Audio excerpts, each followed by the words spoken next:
can you guys all hear me? Yes, absolutely. Wonderful. Yes, Wonderful. very much. So I'll also like to thank NASSCOM COE for the yet again opportunity for BioRx Venture Advisors to be associated as a knowledge partner in this significant thought leadership session. Good evening to all the participants attending this panel discussion. It's my honor and deep privilege to moderate a session on the most social impactful theme, like Devjani President mentioned, in the normal times, titled as Digital Transformation of Healthcare Providers, the Strategy Forward. I must say that we couldn't have asked for a better thought leaders as panelists for this discussion, and I'm deeply encouraged by the presence of each panelist, they are a very diverse panel, from length and breadth of India. And I'm convinced that the panel functional expertise, being innovator, manufacturer, and digital technology solution provider, to present a very synergistic perspective, which will be able to bring a great value to all the audience. In total, we have 7 panelists, and let me start by inviting each of the panelists one after other for their self-introduction. So I have Anuj Jain, who's a board member at Care Experts Technologies. Anuj, if you could, just briefly do introduction. Thank you, sir. And I'm honored to be part of this. I have double role. I represent Care Expert, who is AI-led digital healthcare platform. And I'm also president for Reliance Jio. Care Expert is a Reliance Jio funded venture. So I represent Care Expert as a board member for all the strategic and business development. Over to you, sir. Great, thank you. May I turn to Bharat Gera? Yeah, thank you, Vishal. I've been in the healthcare digital for about a couple of decades. I've been an entrepreneur and also been with St. John's Medical College. And currently, I'm guiding and working with a startup as the head of partnerships and strategic alliances. What we're working on is starting from the very initial part of digital transformation on the engagement of the patient with the hospital. Thank you. Next is Vivek Tiwari, a good friend of mine. Yeah, Vivek, over to you. They say this should be given. Hi, Vishal. Thank you for inviting me on this panel. Thank you, NASSCOM team. I'm Vivek Tiwari. I'm founder and CEO of Medikabazaar. It's the largest B2B medical supplies platform in India. We are a complete health tech solutions company transforming healthcare delivery engaging with various hospitals, medical care centers all over India. In the journey of last 6 years, in fact, we have been partnering with more than 80,000, 85,000 plus medical centers, nursing homes, clinics all over the country, including the tier 2, 3 cities and cities where most of the supplies are affected today. As we all know, healthcare delivery is of critical importance to our country, and we have all seen during pandemic how situations have been critical in areas where there was challenge in terms of COVID supplies and especially lack of ventilators and all of that. So we bring that supply chain efficiency. We work closely with OEMs, with customers, and we essentially help them achieve the best efficiencies and procurement practices. Thank you, and would like to add more during my discussion in the panel. Absolutely. Over to Shelley. Vishal and NASSCOM, thanks for having me on this panel. I'm the founder and CEO of Sevamab. We provide an AI-enabled primary healthcare platform to organizations in India and the US. Our platform has 2 components. One is AI-based point-of-care screening for blood, vision, urine, data, and sputum. And second is health outcome delivery via telehealth and pop-up clinics. And by integrating these 2, we enable delivery of primary care up to 50% lower cost. We're currently serving 100 plus B2B customers in 15 plus states of India and 1 state of the US. Thanks. Great, thank you. Over to Dr. Srivastava. Thank you, NASSCOM, for this invitation.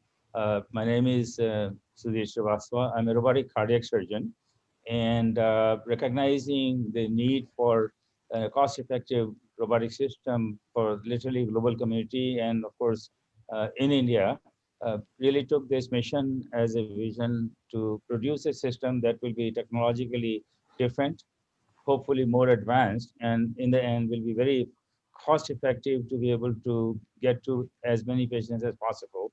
A quick perspective, there are about 6,000 robotic systems today globally. India has only 73 in relation to our population base, and that is dismal. And the whole reason was the cost and the learning curve. So with a brilliant group of engineers, we undertook this project. We have spent almost over 300 crores right now for the development. We moved very fast, and in 3 years, we have finished our development and just finished our first in human clinical trials and hope to go to the market in about 4 to 6 months, starting out in India. So again, thank you for the invitation, and be happy to share some more thoughts in the discussion. Phenomenal journey. Thank you so much. Over to Gita. Gita, you're on mute. I switched on the video. I guess things happen, right? Yeah, I can hear you. Go ahead. Great. Good afternoon, everyone. Thank you, NASCOM and Vishal, for inviting me to this panel. I'm kind of absolutely honored to be a part of this eminent panel here today. I am the Chief Technology and Innovation Officer for medical practice at a French multinational called Capgemini. And with the Altron acquisition, we have become the largest engineering, research, and development services provider across the world. In my capacity as a Chief Technology and Innovation Officer, I work very closely with life sciences companies. When I say life sciences, I'm trying to cover the entire spectrum: pharma, biomed, medical startups, healthcare providers, payers, across the entire ecosystem, in making sure that we support and actively encourage innovation across medical solutions. So be it the IT systems that the healthcare providers use, or be it the robotics that Dr. Was referring to earlier, or be it the in vitro diagnostic devices or medical devices, or the imaging software, or any of the IT software that gets enabled here, right? So essentially, we work across the ecosystem, and we work very closely with the startups to make sure that we can help improve the healthcare outcomes at a cheaper cost, and improve the time to market as well. Great. I'll Thank be you. kind of looking forward to sharing some of my experiences in working with these companies during the discussion. Brilliant. Last not the least, Mr. Arjun P. Gupta. Yeah, good afternoon, everyone. So I'm Arjun Gupta. I'm the founder and CEO of Smart Joules. We are India's largest energy services company with a focus on the healthcare sector. So what we do is invest in energy efficiency upgrades in large hospitals in a pay-as-you-save model, where we just take a share of the energy savings that we deliver. We are currently working with the hospitals across 15 cities, and have helped them reduce their energy consumption by 23% or more, and in some cases up to 45-50%. So that is what we do, and thank you. Pleasure to be here. Thank you, Arjun, for the crisp introduction. We are all set to segue to a panel discussion, and please allow me to present a few facts in front of you for your better understanding. To begin with, I have a responsibility to set the context, and let me share a couple of slides before I invite our eminent panelists to share their practical insights based on their real life experiences in digital journey. Why digital transformation is hope, not hype. It is one of the most impactful solutions for India's healthcare challenges that we would have witnessed in past decade. And I think one of the toughest challenges for India is that our Indian ecosystem for health is actually a sick care oriented, which is currently sick care. And we have to reimagine to have an inclusive healthcare for 1.2 billion people there, from sick care to wellness care. And I think it's also very, very significant to share at this stage is that 30% of Indians have 70% of access to healthcare assets. And in terms of, doctors, infrastructure, paramedical, an only solution, to make sure that this divide is narrowed is only enabling digital transformation, which can make healthcare more intelligent. COVID-19 brought disruption in our mindset that the digital transformation is not a choice anymore, but it is a compulsion. Businesses that have been reluctant to accept certain technologies have had to revamp the need for digital transformation across all verticals, which is of paramount importance.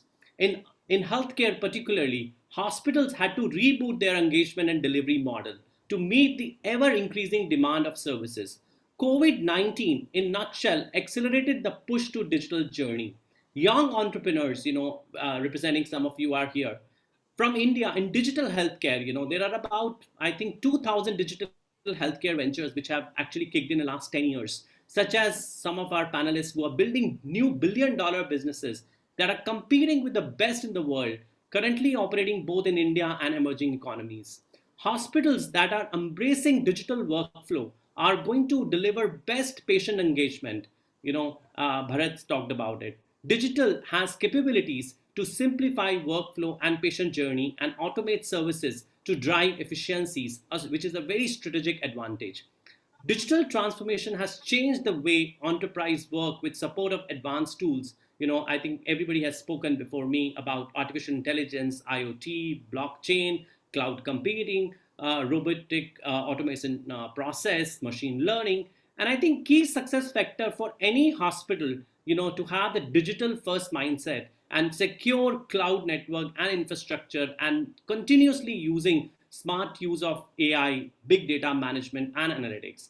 And I believe collectively all this will lay foundation for creating and sustaining our life workforce experience and overall patient journey encompassing better patient control, telehealth, infection control, employing robotics to deliver precision outcomes, as Dr. Srivastava mentioned. We will also be discussing the nuances of digital transformation at all the major areas of intervention from overall hospital and patient engagement, which is OPD and IPD management. So let me now turn to Dr. Srivastava.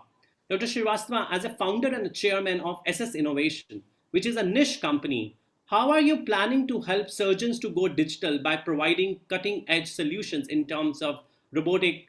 And you lived in the US for about 50 years. Why did you choose India as a destination for your innovation harness? And despite knowing the US is a big market for such technologies. So, sir, it'll be good to have your perspective on this. I think due to time limitation, I'll make it real short as to why I came to India. Having lived in US, was heavily involved in the robotic cardiac surgery, led a lot of procedures, did a lot of world's first cases. At one time, I had the largest experience in the world, 1,400 robotic surgery cases, traveled all over, trained a lot of teams, including in India, back in 2002. So I was always passionate about India and taught a lot of people used to come to operate and provide voluntary services every year for quite some time. And in fact, back in 2002, we did the first ever robotic case in India at Escorts Heart Institute then. And then at the invitation of Fortis, I left US to come with the idea to launch robotic programs. After coming here, realized because in US, it was never really financial aspect, never bothered us. We did the operation, insurance is paid, and that was that. And coming here, found that a very small number of percentages were insured and people have to pay out of the pocket. The capital cost of the Da Vinci system, which dominated the world as a monopoly for a very long time, it was literally unaffordable. Then per procedure cost was unaffordable. And really seeing this thing, it was really kind of a vision or a stimulus that we must produce something that will benefit many, many more patients, because robotic surgery, firstly, will be the future. It's a wonderful way of doing very complex operation and really reducing the patient's recovery time. And I think as doctors, we know the only reason patient comes to us because they are unwell. They want to get better, to go back to their previous lifestyle as fast as possible. But surgeons, we feel that we'll make large incisions. It's patient's problem for the recovery. So I think these complex operations can be done through very small incisions. With giving you a cardiac surgery example, 20% of my patients went home next day, less than 24 hours, 50% in 2 days, back to their functional status in a week to 10 days. So when you look at the global impact of this less invasiveness while doing as complex operation as heart surgery, bypass surgery, valve repairs, replacement, and on and on. So really the idea was to use the technology to change the direction of surgery. And when you talk about the digital part, So we are using the technology in many different ways. Not only, of course, from doctor to part engineer now, understood what all goes inside a machine that makes it work in sync with a teleoperation. So surgeons sit away. So what we are looking at in terms of helping the surgeons, a very different training model and a module whereby we can literally using our platform with the high-speed communication these days to tele-mentor people long distances, because there are only so many experts that can fly here and there. It's very inefficient, expensive, and many times unpredictable. And so we can literally pull the video footage in real time. An expert surgeon can help launch the programs, or if there are difficult cases, guide them. In parallel, we've been in dialogue with some of the major telecommunication companies in the country to literally, hopefully in 2 months, perform telesurgery. So the idea is to decentralize excellence, whereby we can literally take these things. And a lot of people talk about telemedicine, but majority is it's a video conferencing. So we need to get back, beyond it. And also, because of our very different design of the technology, various single arm application, we can mount all kinds of diagnostic tools like ultrasound or doing biopsy on our robotic arm, and we can remotely control. And so this way we can literally provide a lot of these services into India's rural areas, small communities, or remote locations, for instance, army and so on. And ultimately the idea is we bring it to them. People don't have to travel, and make it very user friendly. And ultimately, if it is cost effective, then more surgeons will have access in the hospitals. In India, there are 40,000 hospitals and only 73 have robotic system today. It's sad to see that. And India can literally have an opportunity to become a world leader with a cost-effective system and hunger to provide the best possible care. So this is really kind of part of the vision, and we'll use the digital technology in every possible way, collect data, publish them, use them for various analysis, and try to figure out a way to constantly improve. And there are a lot of things that are in the pipeline, and I don't have enough time to go into it, but our idea is to constantly incorporate new things whereby we can constantly make things less invasive and remotely possible for everyone around the country. And not only this will be for India, but so many countries in the world have a similar problem as we do. So I think I'll stop here. Thank you. Thank you. Thank you for sharing wonderful perspective, sir. So add on here, may I now invite Anuj Jain, who's a board member at Care Expert, which is a Geo venture-backed startup, and currently serving as a president for Geo Telecom.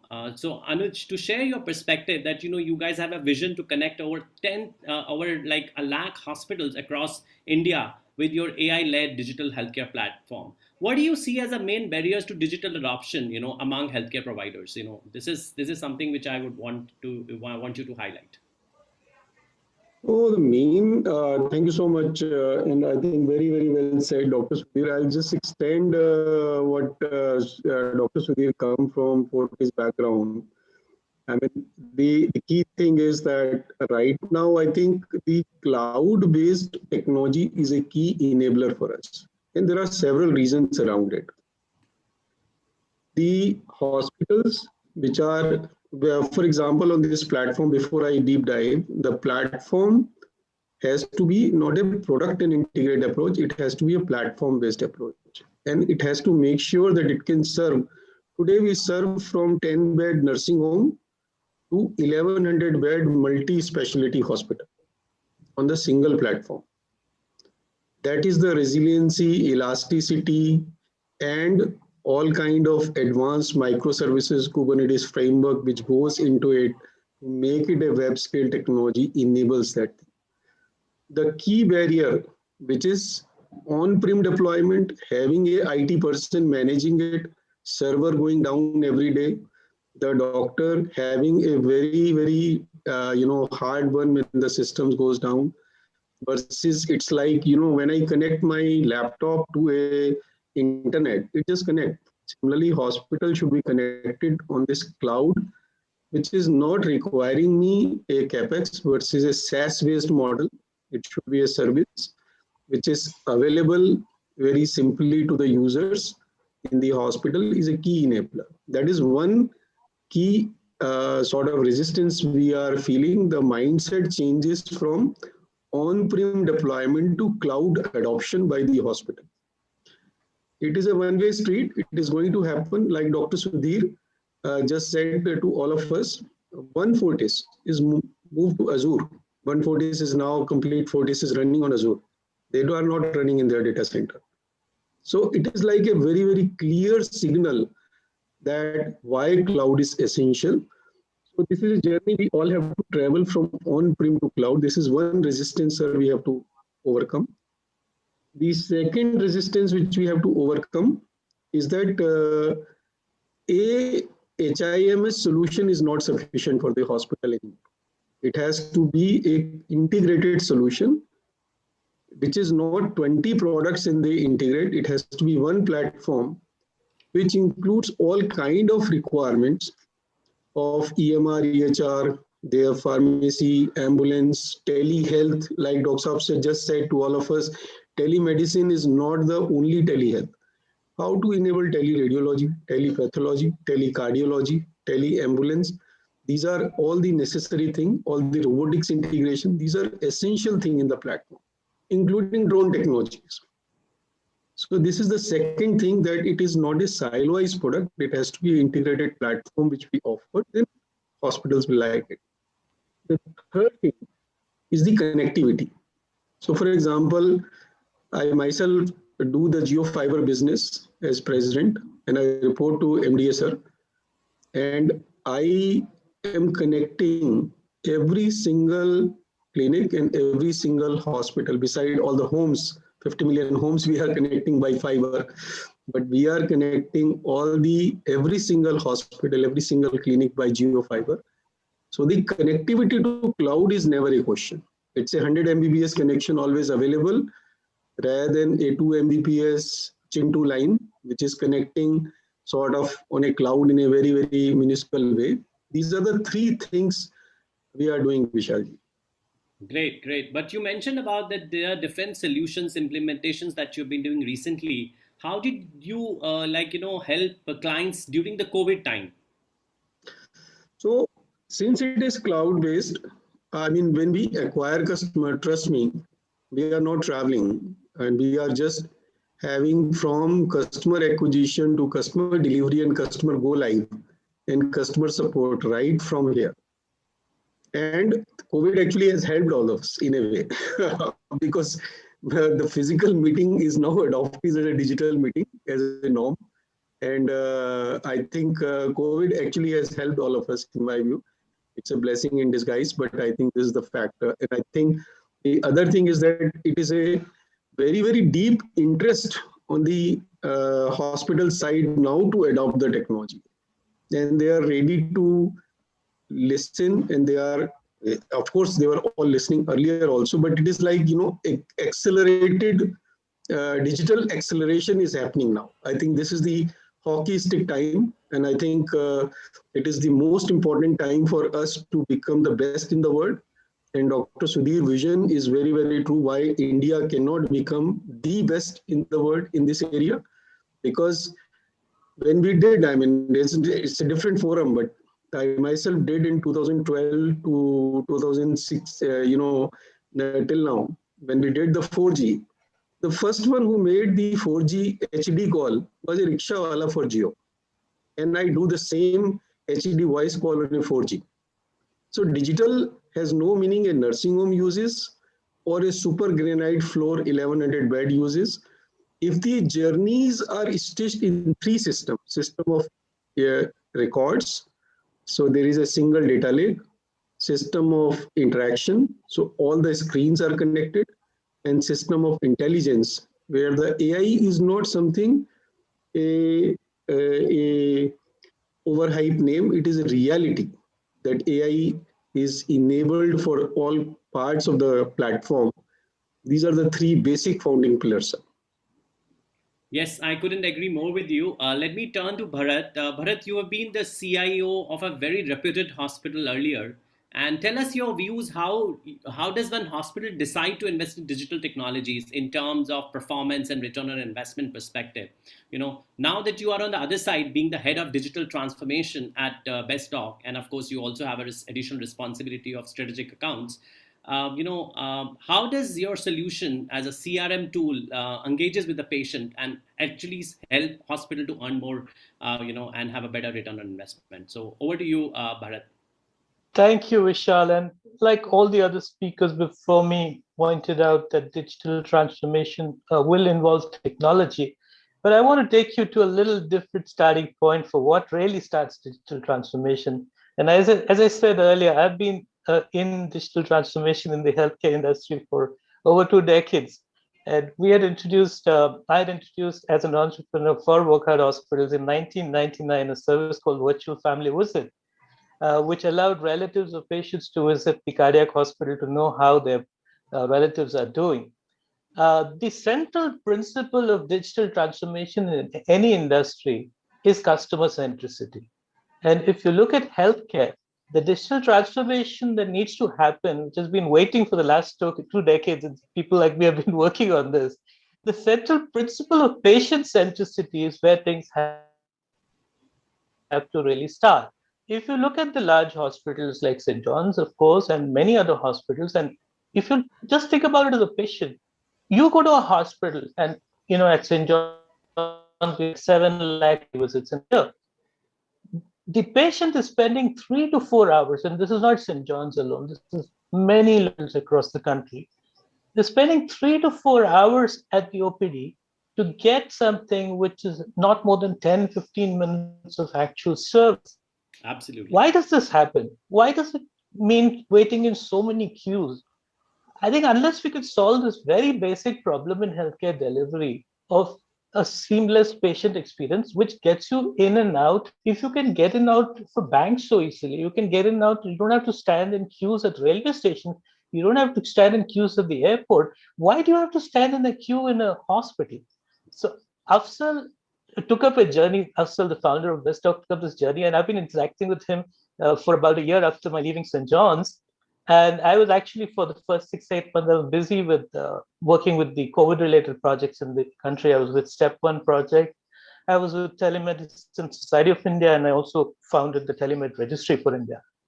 And I liked the approach that BestDoc was taking, because although there's a lot of technology available, the starting point of starting with patient centricity, finding out what are the steps in the patient journey which are not meeting the right experience, which are need to be improved and can be improved with simple technology. And BestDoc has done this now and started with tier 2, tier 3 cities in Kerala, and then gone on to other states in leading hospitals of the country with over 100 customers, where you can actually go into a kiosk, you can register yourself, you can make your payments, you don't have to stand in so many queues, and each step of the patient journey, right up to the feedback from the patient, is taken and then analyzed and then acted upon. These are simple things, but it has to start with this. I'll stop with this, Vishal. I think my main point is start with patient centricity. That gets you the right start in digital transformation. Absolutely, couldn't agree more. May I now turn to Vivek, founder and CEO of Medikabazaar. So Vivek, supply chain and procurement are two important pillars which results in patient satisfaction that we heard. So Vivek, as a founder of Medikabazaar, which I think is a unicorn in the making, tell us how artificial intelligence, blockchain, and machine learning can make efficient procurement possible for hospitals.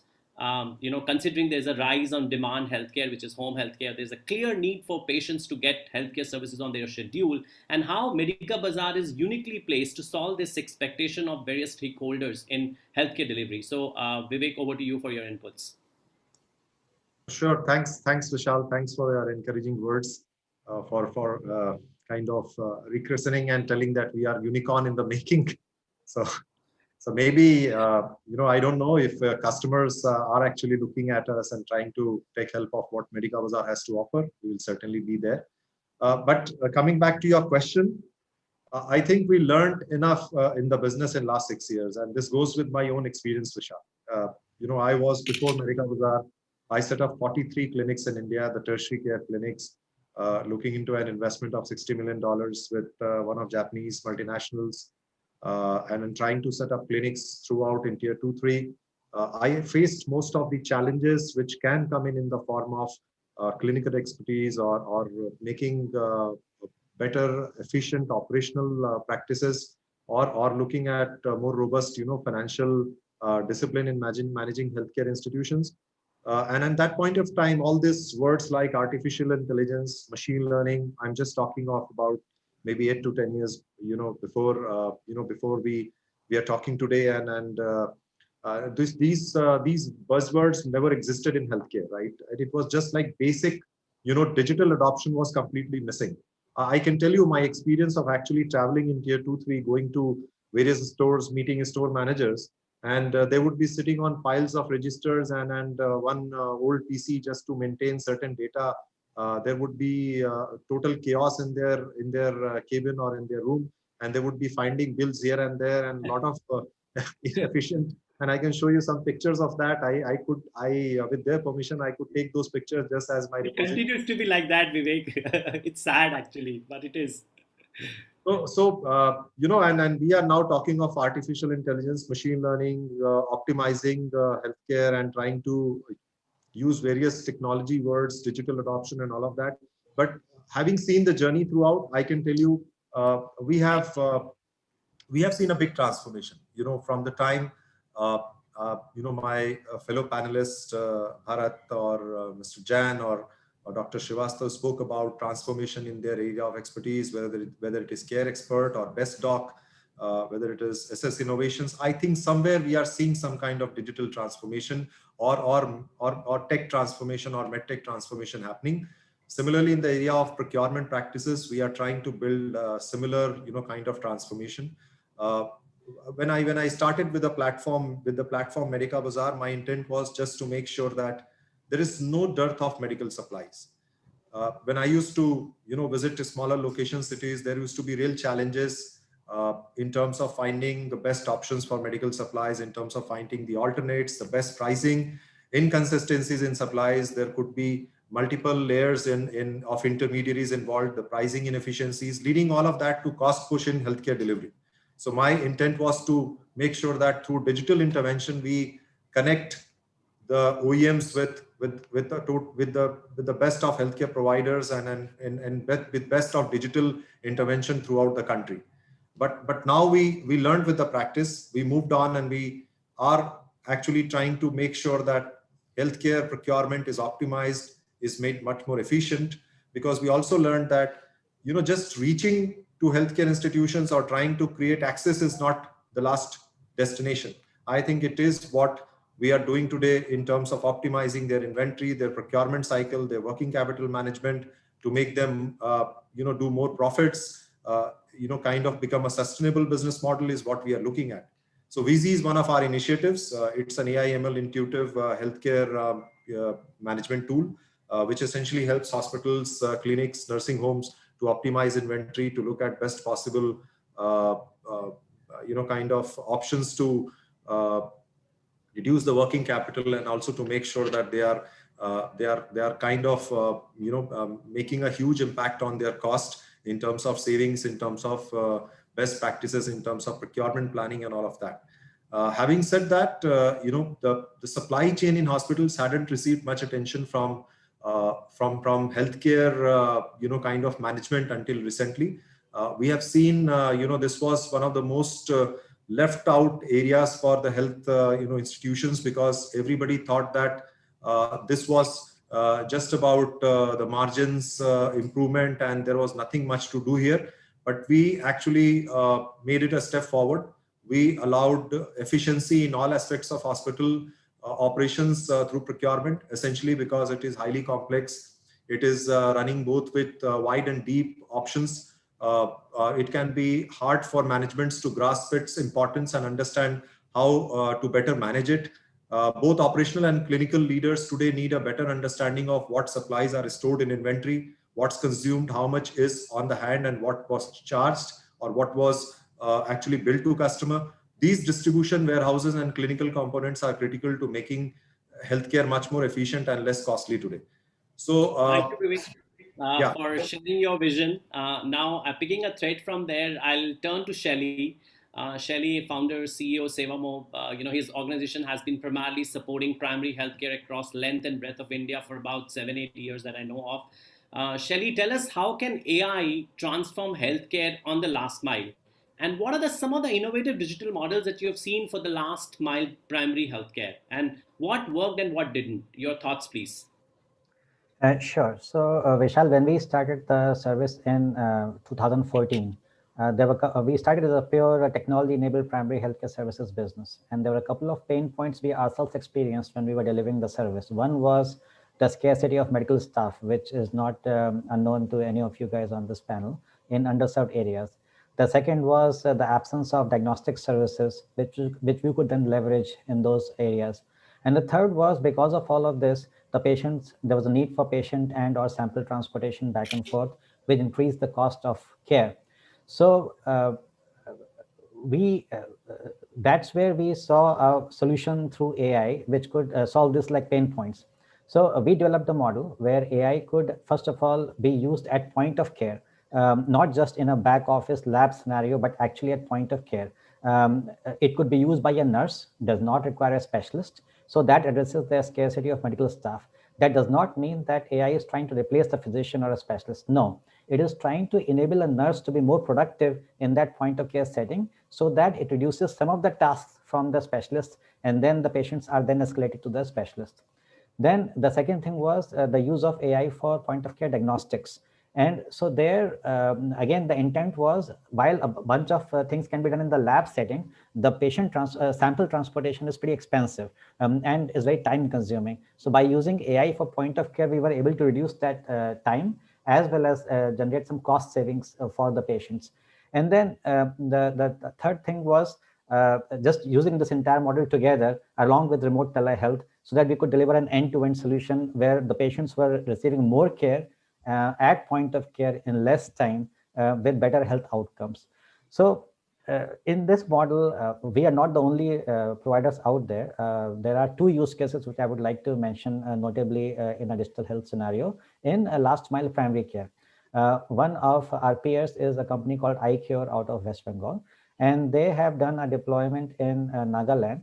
And in that deployment, they have deployed a telehealth infrastructure which connects all the primary healthcare centers in Nagaland. Then there is another systemic NGO which is actually doing the local counseling, local awareness generation, local stuff in a hybrid fashion in those primary healthcare centers. And obviously the PHCs are themselves doing point of care diagnostics.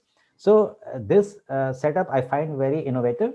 Because if you look at a traditional telehealth model, there's always like a requirement for last mile point of care diagnostics, which ends up being a lead generator rather than actual health outcome delivery mechanism. In this case, iCure, along with its local partners, is able to deliver actual health outcomes by using telehealth. The second use case I want to mention is our own experience in South Jharkhand, in the tribal belt in South Jharkhand. So our mandate was to reduce the malnutrition in the tribal population. As you guys might be aware, there is 40% of women malnutrition in those populations. So, but one of the biggest pain points was we could not find dietitians to serve in those areas. And the dietitians that were available were too expensive. So we used our diet AI with a nurse. And then the nurse did actual diet, exercise, and instruction planning. That was paired with behavioral counseling and supplements. And then any patients which needed escalations were then connected with a remote physician via telehealth. So using this hybrid model where AI was used locally, and then instead of using a dietitian, and then having a remote physician along with counseling and supplements, in 1 year study, we were able to reduce malnutrition in 13% of the adult population. And we were able to reduce the cost of intervention by 67% by using our AI with a nurse instead of using a dietitian. And again, the goal was not to replace a dietitian, but at the same time, reduce the cost in that intervention. And overall, the accuracy of diet AI as evaluated by a panel of dietitians was 96% in that scenario. So I would say those are some of the ways where AI can be used to innovate in a digital healthcare space. Fantastic. Quite an impactful. Thank you so much, Shelley, for sharing. Let me turn to Arjun. Arjun, who's the founder and CEO of Smart Joule. Arjun, you represent a very niche technology company. You've been helping hospitals to conserve energy, which effectively benefits the hospital to minimize their cost in overall utilization of energy. And of course, then it improves the ROIs.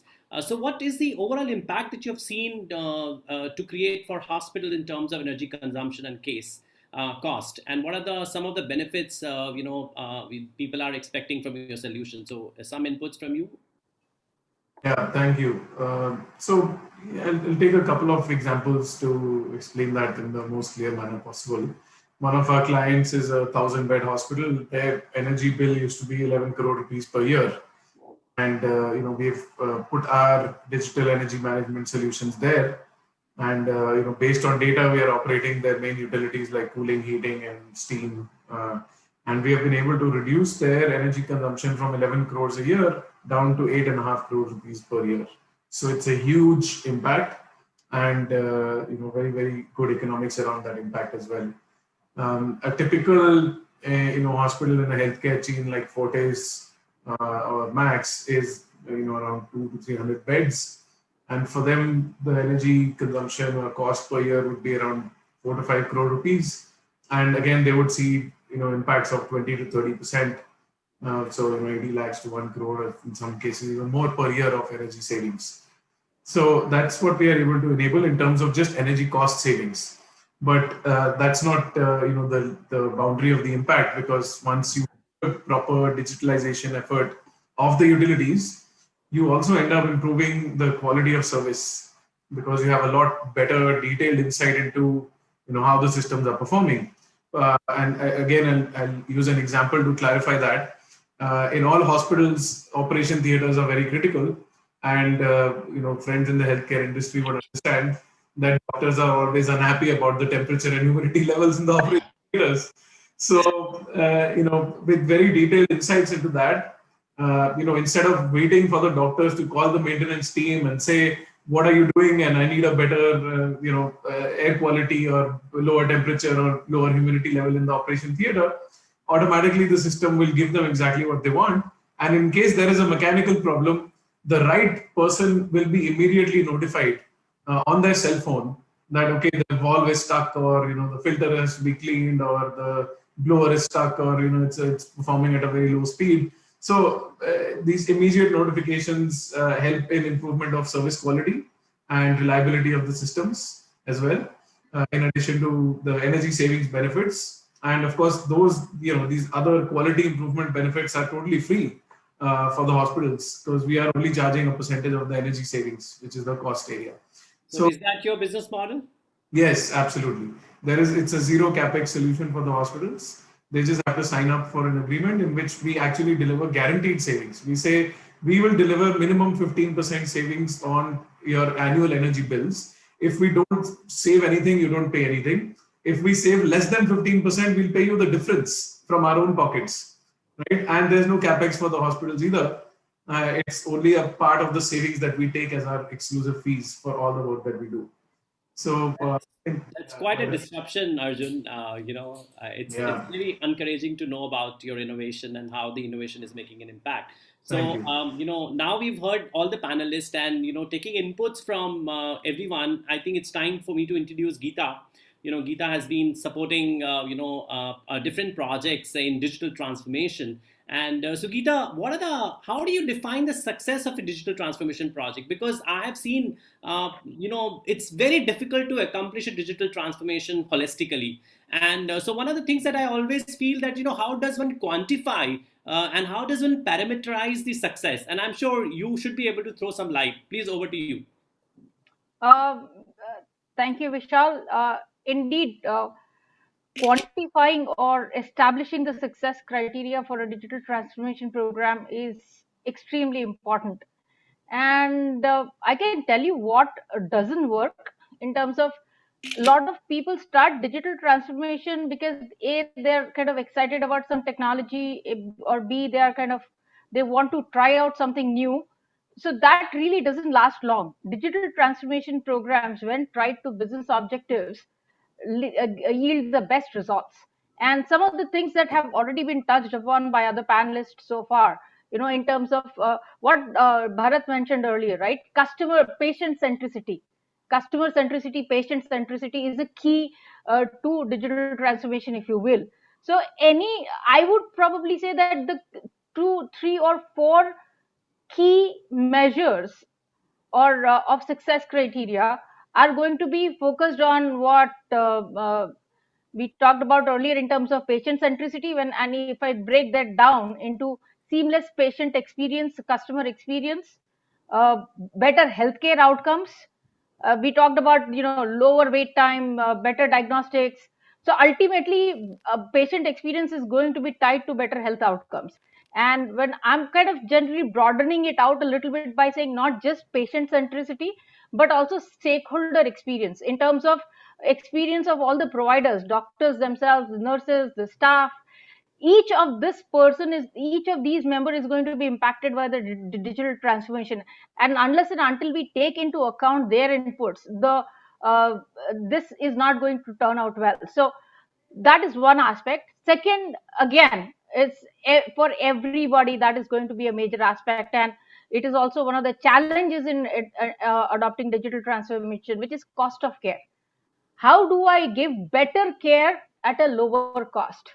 And that is where Arjun kind of talked about, right? He's tying his outcomes to cost savings, right? So, but at the same time, he's not saying I'm going to reduce your energy cost, but I'm going to, your electricity needs, your operations are going to be impacted. No, he's saying that you will get better performance, you'll get better outcomes, better experience within the operating theaters, better maintenance of your equipment.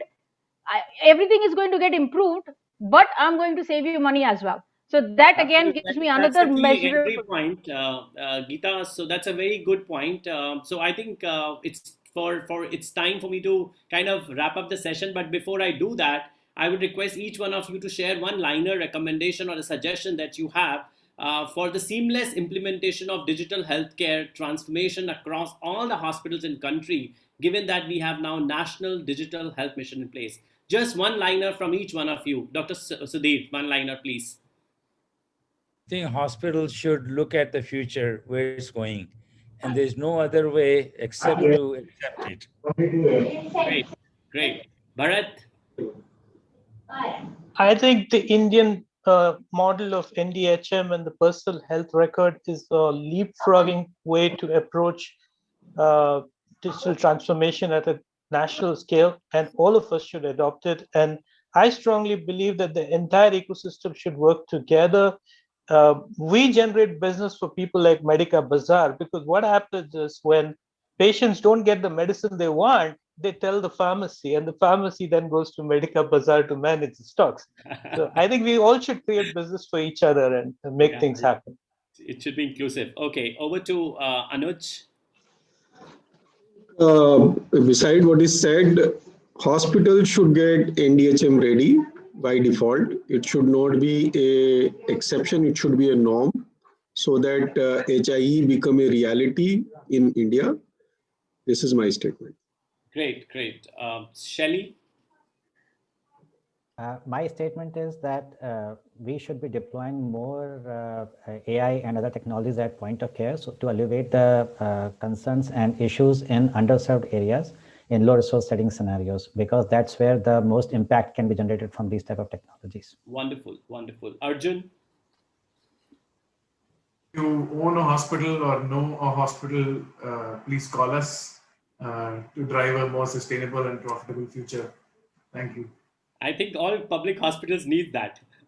They're overspending money on energy. Same with private hospitals. Great. Gita, over to you. Yeah, I would say it's time to transform or get left behind. So it's a transformation for survival, if I will, for your patients, for yourself, for just building a better society. Absolutely. So I think it's time for me to pause, and I'd like to thank my all fellow panelists for their wonderful insights and audience for being patient hearing. And it's time for me to say bye, and I hand over the stage back to our host, Mr. Sudhanshu. Sudhanshu, thank you for the opportunity.